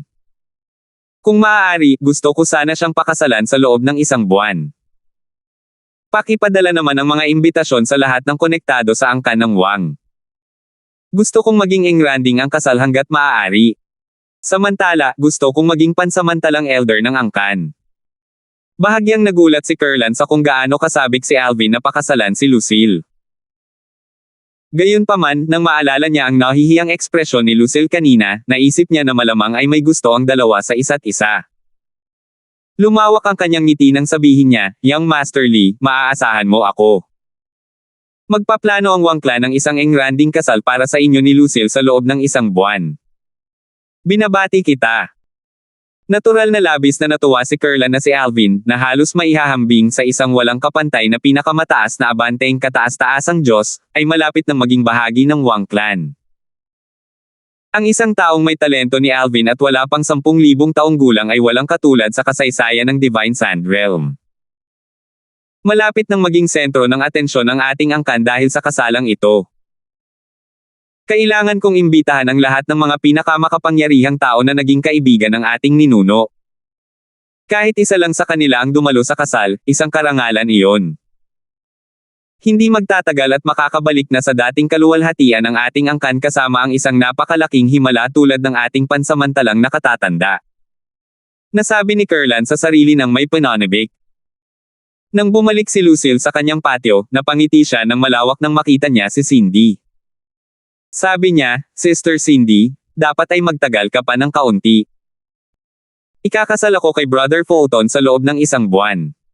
Sa palagay ko ay dadalo rin si Tio Yale sa kasal natin. Bakit hindi ka nalang bumalik kasama si Tio Yale pagkatapos ng kasal natin? Naguguluhan na tiningnan ni Cindy si Lucille matapos marinig ang mga salitang ito. Nagtanong siya, Ate Lucille, anong nangyari? Hindi maintindihan ni Cindy kung ano ang nangyari at humantong sa napakalaking pagbabago sa ugali ni Lucille. 4,416. Ruben. Talagang naguluhan si Cindy sa biglaang pagbabago ng ugali ni Lucille. Ngumiti si Lucille at sinabing, Sister Cindy, talagang nag-aalangan akong makilala si Brother Fulton kanina. Ikinalulungkot ko pa nga ang aking malungkot na buhay. Gayunpaman, pagkatapos ko siyang makilala at makausap, sa palagay ko ay nakilala ko na ang aking soulmate. Parang mahirap paniwalaan, ngunit gusto ko siya at umaasa akong makasama ko siya pagkatapos ko siyang makilala. Kumunat ang noo ni Cindy habang tinitingnan ang ekspresyon sa mukha ni Lucille. Bagamat tila ipinapakita ng ekspresyon na umiibig si Lucille, hindi niya maiwasang makaramdam ng mali. Kaya naman, sinuri pa niya si Lucille gamit ang kanyang banal na kamalayan upang kumpirmahin na ang taong nasa harap niya ay tunay na si Lucille. Pagkatapos noon, tinawag ni Cindy ang Lola. Naglabas ang matandang babae ng isang formation compass at mabilis na naghanda ng ilang formation sa paligid ng patio. Kasunod nito, sinabi niya, huwag kang mag-alala, Binibini. Kahit ang 2 pinakamataas na elder ng angkan ay hindi makakarinig sa ating mga pag-uusap. Dahil doon, tumingin si Cindy kay Lucille ng may seryosong ekspresyon. Bahid ng pag-aalala, galit, at pag-aalala ang makikita sa mga mata nito habang sinasabi, Sister Lucille, pinilit ka ba nila? Natatakot ka siguro na idamay kami ng tatay ko sa bagay na ito, di ba? Huwag kang mag-alala. Walang makakarinig sa usapan natin ngayon kaya hindi mo kailangang magpanggap at magsinungaling sa akin. Humakbang si Lucille at hinawakan ang kamay ni Cindy habang sinasabing may taos-pusong ngiti sa kanyang mukha, Sister Cindy, nagsasabi ako ng totoo. Gustong-gusto ko si Brother Fulton. Kahit maikli lang ang ating pagkikita, masasabi kong isa siyang mapagkakatiwalaang tao. Kahit papaano, mas magaling siya kaysa sa mga disipulo mula sa ibang mga angkan. Sister Cindy, malalaman mo ang ibig kong sabihin pagkatapos mong makilala si Brother Fulton. Talagang ibang-iba siya sa mga hindi mapagkakatiwalaang disipulong iyon. Nagsimulang magduda si Cindy sa kanyang sarili matapos marinig ang mga salitang ito. Ngumiti si Lucille at nagpatuloy sa pagsasabing, Sister Cindy, gusto mo akong maging masaya, hindi ba? Siyempre naman, tumango si Cindy at seryosong sinabi, masaya ako kung mapapangasawa mo ang isang taong tunay mong gusto. Gayunpaman, kung ginagawa mo ito ng labag sa iyong kalooban, gagawin ko ang lahat para matulungan ka kahit gaano pa kahirap ang sitwasyon. Alam ni Lucille na tapat si Cindy sa kanyang mga sinabi. Dahil dito, nakaramdam siya ng pagkaantig at pagkakasala kasabay nito. Para na siyang pamilya ni Cindy, at sigurado siyang kung sasabihin niya ang totoo kay Cindy, hindi siya pagtataksilan ni Cindy. Gayunpaman, nangako siya kay Alvin na hindi niya sasabihin sa iba ang tungkol sa bagay na ito. Maaaring magtiwala siya kay Cindy, ngunit walang dahilan si Alvin para magtiwala kay Cindy. Sa huli, nakangiti niyang sinabi, Sister Cindy, huwag kang mag-alala. Ang kasal natin ay gaganapin sa loob ng 1 buwan. Kailangan mo akong tulungan sa aking make-up.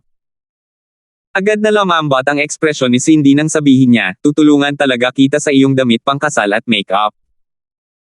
Na-curious talaga ako ngayon kung sino ang lalaking nakakuha ng atensyon mo. Sister Cindy, itatanong ko lang kung pwede kanyang makilala kung talagang mausisa ka, nakangiting sagot ni Lucille. Sa katunayan, ang mga sinabi ni Lucille ay pawang casual lamang.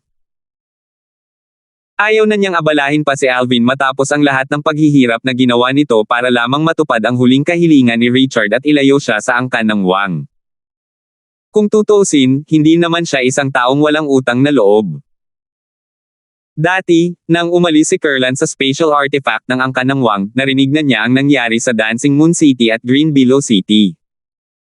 Gayunpaman, hindi niya alam ang koneksyon ni Alvin sa insidente sa isa sa mga lungsod.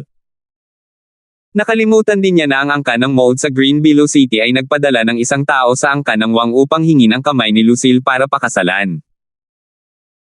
Ang angka ng mold ay isang pangalawang ranggong angkan sa Green Billow City tulad ng angka ng Wang sa Blue Dawn City, ngunit ang angka ng Wang ay dating isang unang ranggong angka na may pinakamataas na kapangyarihan. Dahil dito, ang angka ng Wang ay may pakiramdam ng higit na kahusayan kaysa sa angka ng mold. Nang dumating ang angka ng mold upang mag-propose ng kasal, nagpadala lamang si Carla ng isang elder upang makipagkita sa matchmaker mula sa angka ng mold. Personal lamang niyang makikipagkita sa mga maharlika o sa mga mula sa mas malakas na puwersa. Sa kanyang palagay, si Ruben, ang direktang inapo ng angka ng mold, ay hindi karapat-dapat sa kanyang atensyon. Ang angka ng mold sa Green Billow City. Ang ninuno ng angka ng mold na naging isang kataas-taasang makapangyarihang nilalang ay sa wakas ay bumalik pagkalipas ng kalahating buwan. Ang matandang lalaking nakasuot ng mahaba at maluwag na berdeng damit ay tinanggap ng isang grupo ng mga pinakamakapangyarihang tao nang lumitaw siya sa kalangitan sa itaas ng Green Billow City. Binabati kita, Kuya Mold. Kuya Mold, binabati kita sa pagiging isang napakalakas na tao. Kapatid na Mold, bilang unang miyembro ng angka ng mold na naging isang kataas-taasang makapangyarihang nilalang, ikaw ay igagalang ng mga magiging inapo ng angka ng mold. Masiglang binati ng mga Supreme Powerhouse ang mga ito. Tutal, kahit kamakailan lang naging Supreme Powerhouse ang matandang lalaki, hindi naman ito mas mababa kaysa sa kanila. Paano nila siya papansinin? Salamat sa lahat, tugon ng matanda, tuwang-tuwa sa mainit na pagtanggap.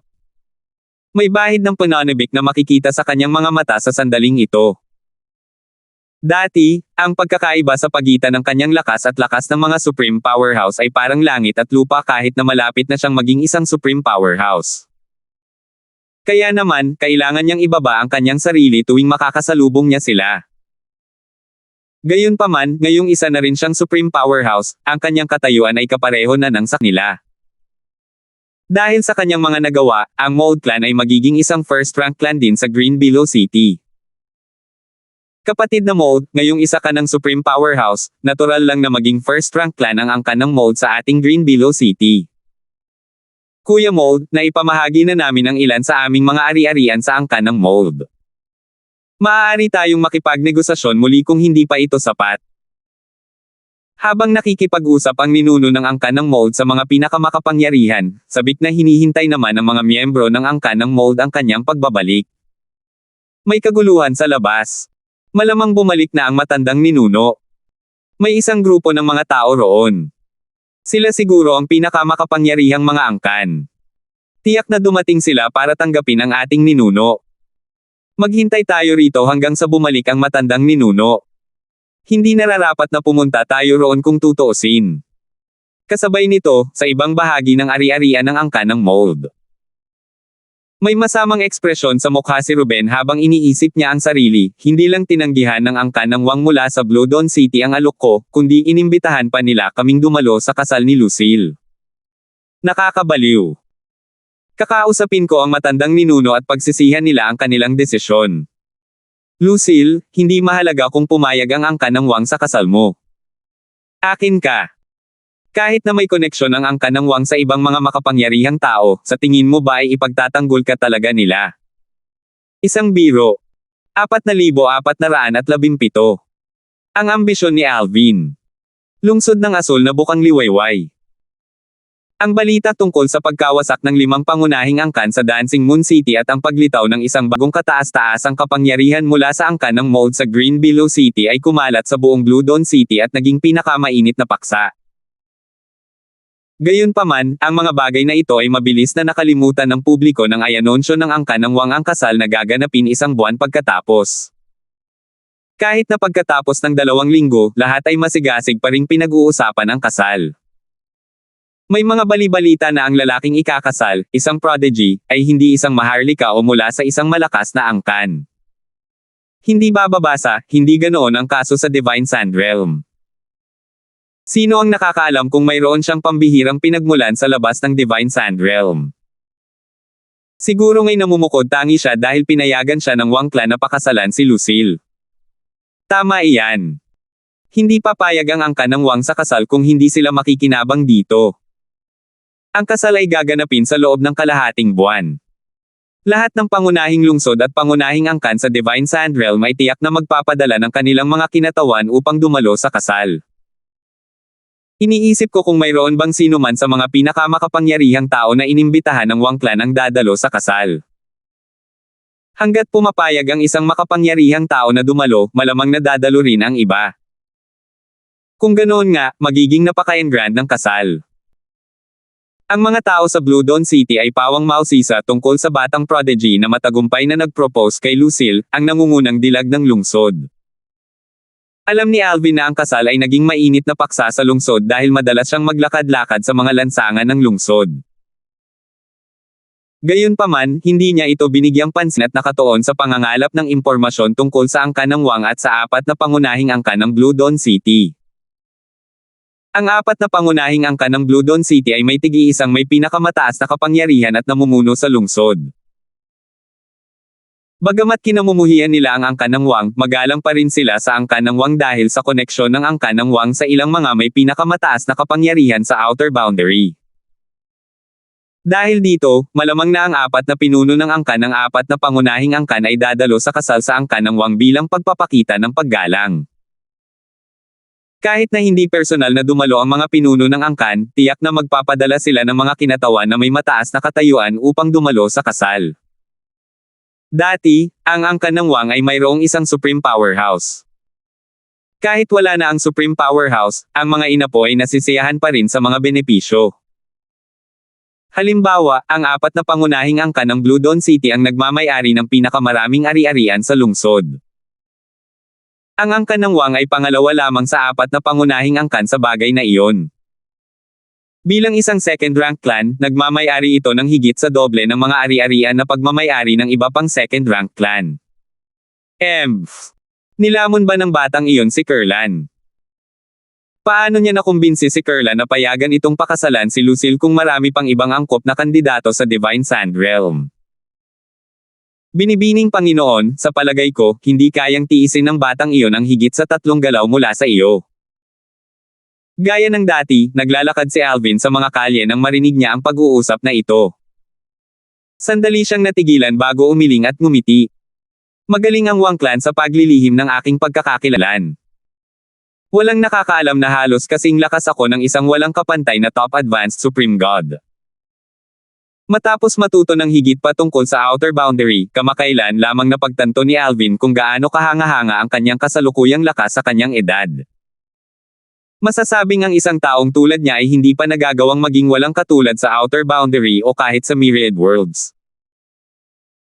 Dahil sa kanilang murang edad at malaking potensyal, sila ay naging napakasikat kahit na hindi sila isang walang kapantay na top advanced Supreme God o isang Supreme Powerhouse. Tutal, kung si Alvin ay nasa takip-silim na, ang kanyang lakas na halos maihahambing sa isang walang kapantay na top advanced Supreme God ay hindi maituturing na pambihira. Bukod dito, kung siya ay matanda na, ang kanyang potensyal na maging isang walang kapantay na top advanced Supreme God o isang Supreme Powerhouse ay lubos na mababawasan dahil mas malaki ang panganib na mamatay siya sa panahon ng kanyang heavenly tribulation. Bukod dito, bagamat posible na maging isang Supreme Powerhouse nang hindi muna nagiging isang walang kapantay na top advanced Supreme God, ang posibilidad na magawa ito ay hindi masyadong mataas. Bukod doon, mas mahirap din para sa isang tao na makamit ang isang tagumpay sa kanyang katandaan maliban kung ang isang tao ay nagkaroon ng mga hindi inaasahang engkwentro. Matapos makarating sa outer boundary, lumago rin ang kaalaman ni Alvin tungkol sa cultivation. May pagkakaiba sa lakas kahit para sa mga bagong Supreme Powerhouses. Bago maging isang Supreme Powerhouse, ang isa ay maaari lamang maging isang walang kapantay na Advanced Supreme God o malapit ng maging isang walang kapantay na Top Advanced Supreme God. Gaya ng inaasahan, ang una ay magiging mas malakas kaysa sa huli kapag pareho silang naging Supreme Powerhouse. Sa katunayan, ang una ay mas malakas kaysa sa mga halos maihahambing lamang sa walang kapantay na Top Advanced Supreme Gods bago naging Supreme Powerhouse kahit na sila ay Supreme Powerhouse na sa loob ng 10,000 taon. Ang likas na talento at kakayahan sa pag-unawa ng isang tao ay mahalaga sa pagiging isang walang kapantay na top advanced Supreme God. Dahil mayroon akong dalawang Supreme Powerhouse Divinities, may pagkakataon akong maging isang walang kapantay na top advanced Supreme God. Malaki ang maitutulong nila sa aking cultivation, ngunit hindi nila magagarantiyahan na ako ay magiging isang walang kapantay na top advanced Supreme God. Natural lamang na alam ni Alvin na ang dalawang Supreme Powerhouse Divinity na taglay niya ay magagarantiya ng kanyang pagkakataong maging isang walang kapantay na top advanced Supreme God. Kung ganoon lang kadaling maging isang walang kapantay na top advanced Supreme Gods, mas marami pa sana sila sa Outer Boundary at sa Myriad Worlds. Batay sa kanyang natutunan, natuklasan niya na wala pang 10% ng mga Supreme Powerhouse ang walang kapantay na top advanced Supreme Gods bago sila naging Supreme Powerhouse. Medyo nabigla si Alvin nang una niyang malaman kung gaano kahirap maging isang walang kapantay na top advanced Supreme God. May mga bulong-bulungan na ang mga halos maihahambing lamang sa mga walang kapantay na top advanced Supreme Gods ay sadyang pinigilan ang kanilang pagpasok sa kaharian ng mga Supreme Powerhouse. Gusto nilang maghintay hanggang sa maging walang kapantay na top advanced Supreme Gods bago pumasok sa kaharian ng mga Supreme Powerhouse. Nabalitaan ko na ang pagpapalakas ng isang tao pagkatapos maging isang Supreme Powerhouse ay napakahirap. Kaya naman, ang pagiging isang walang kapantay na top advanced Supreme God bago maging isang Supreme Powerhouse ay magbibigay sa isang tao ng kalamangan kaysa sa iba na hindi. Hindi na kailangang sabihin, kung ang isa ay bata pa, mas mainam na sikapin muna na maging isang walang kapantay na top advanced Supreme God sa halip na isang Supreme Powerhouse. Tila, ang pakiramdam ng tagumpay kapag naging isang walang kapantay na top advanced Supreme God ay mas malaki kaysa sa pagiging isang Supreme Powerhouse. Bukod doon, mataas ang pagtingin ng mga Supreme Powerhouse sa mga walang kapantay na top advanced Supreme Gods dahil ang huli ay may malaking potensyal na maging isang top Supreme Powerhouse. Bukod dito, maraming mga hindi inaasahang engkwentro sa Outer Boundary na hindi ma-access ng mga Supreme Powerhouse. Kaya naman, magiging kapaki-pakinabang para sa mga Supreme Powerhouse na ito na magkaroon ng walang kapantay na top advanced Supreme God sa kanilang panig at makakatulong sa kanila.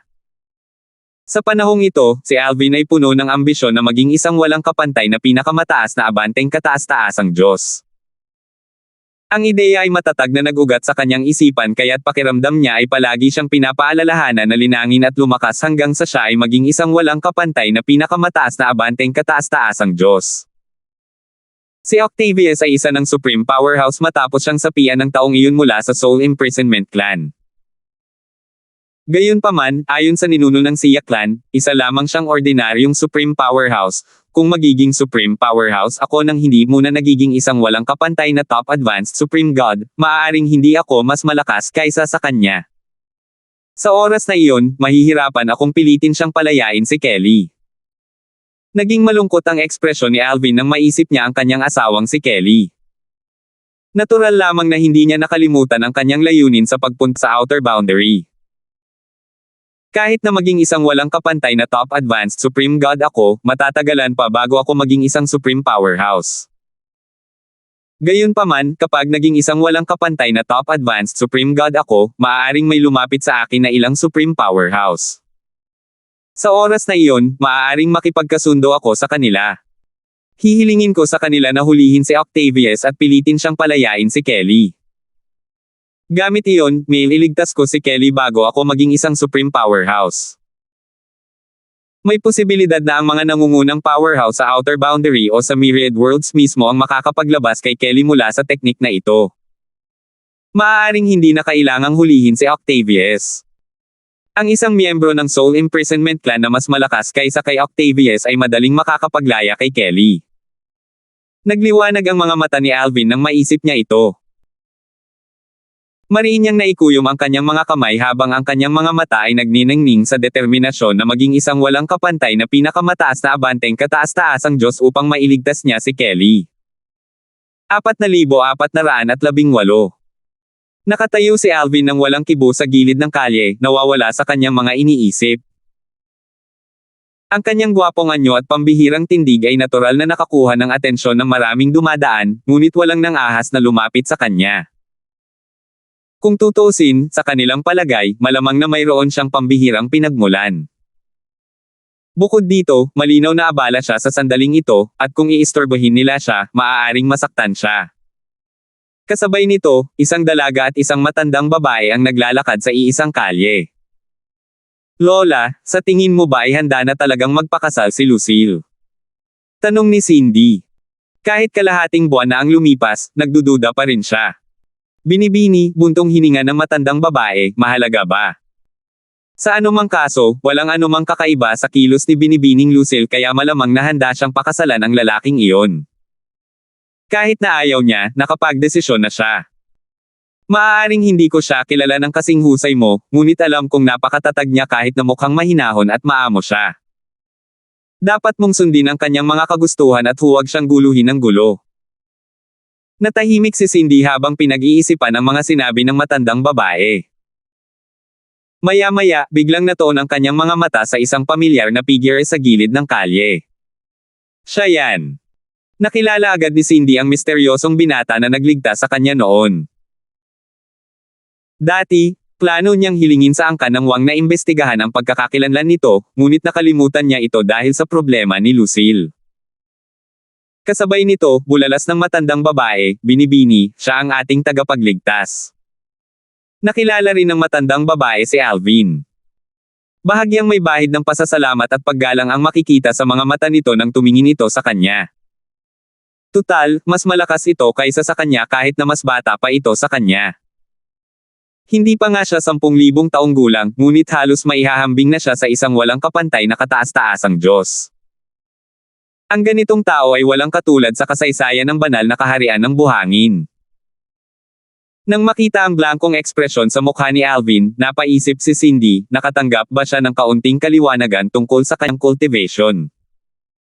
Pagkarinig pa lang ng boses ni Cindy, biglang lumitaw ang matandang babae malapit kay Alvin sa isang kisap mata. Hindi niya ginulo si Alvin. Sa halip, maingat siyang tumingin sa paligid kung sakaling may magtangkang manakit sa kanya. Bagamat hindi sila magkakilala, may utang na loob siya rito dahil iniligtas siya nito at si Cindy. Kung wala siya, malamang ay napatay na sana siya at malamang ay dinukot na sana si Cindy ng mga miyembro ng Blood Sea Organization kalahating buwan na ang nakalipas. Dahil dito, gusto niya itong protektahan. Nang bumalik sa kanyang katinoan si Cindy, mabilis siyang sumama sa matandang babae at pinrotektahan din si Alvin. Natural na walang pakialam si Alvin sa presensya ng dalawa. Lubos siyang nalulunod sa kanyang mga iniisip na maging isang walang kapantay na kataas-taasang Diyos sa sandaling ito, ngunit hindi ibig sabihin nito ay nabawasan na niya ang kanyang pagbabantay. Makakapag-react pa rin siya sa mga banta sa tamang oras. Sa wakas, matapos ayusin ang kanyang mga iniisip at kumalma, iminulat niya ang kanyang mga mata. Nang makita niya ang dalaga at ang matandang babaeng nagbabantay sa kanya, isang pahiwatig ng init ang lumitaw sa kanyang puso. Pinagsalikop niya ang kanyang mga kamao sa dalawa at sinabing, "Salamat, mga Binibini. Gising ka na." Gamaan ang ekspresyon ni Cindy nang tumingin siya sa dating matamlay na binata. Nakahinga ng maluwag ang matandang babae at sinabing, "Akala ko ay nasa kalagitnaan ka ng kaliwanagan.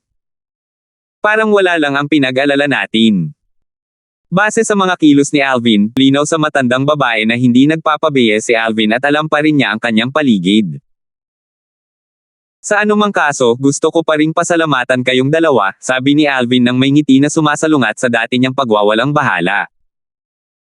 Sinamantala ni Cindy ang pagkakataon at nagtanong, "Kung gayon, maaari mo bang sabihin sa akin ang iyong pangalan?" Bahagyang natigilan si Alvin. Pagkatapos, bahagyang tumango siya at sinabing, "Syempre naman. Binibining Yale, ang pangalan ko ay Alvin." Natural lamang na walang kaalam-alam si Alvin na matalik na magkaibigan sina Lucille at Cindy. Kung hindi, magdadalawang isip sana siyang ibunyag ang kanyang pagkakakilanlan. Tahimik na itinago ni Cindy ang pangalan ni Alvin sa kanyang alaala bago siya nagtanong ng may pag-uusisa ng may ngiti sa kanyang mukha, "Kapatid na Darfield, taga saan ka? Taga-outer boundary ka ba o isa sa 3 pangunahing mundo?" Umiling si Alvin at sumagot, "Wala sa mga nabanggit. Nagmula ako sa isa sa 18 mundo sa ilalim ng 3 pangunahing mundo." Nagulat sina Cindy at ang matandang babae sa tugon ni Alvin. Hindi nila inaasahan na ang isang napakalaking himala ay manggagaling sa isa sa 18 mundo sa ilalim ng 3 pangunahing mundo. Salamat po at sinamahan ninyo ako. Ingat lagi mga master.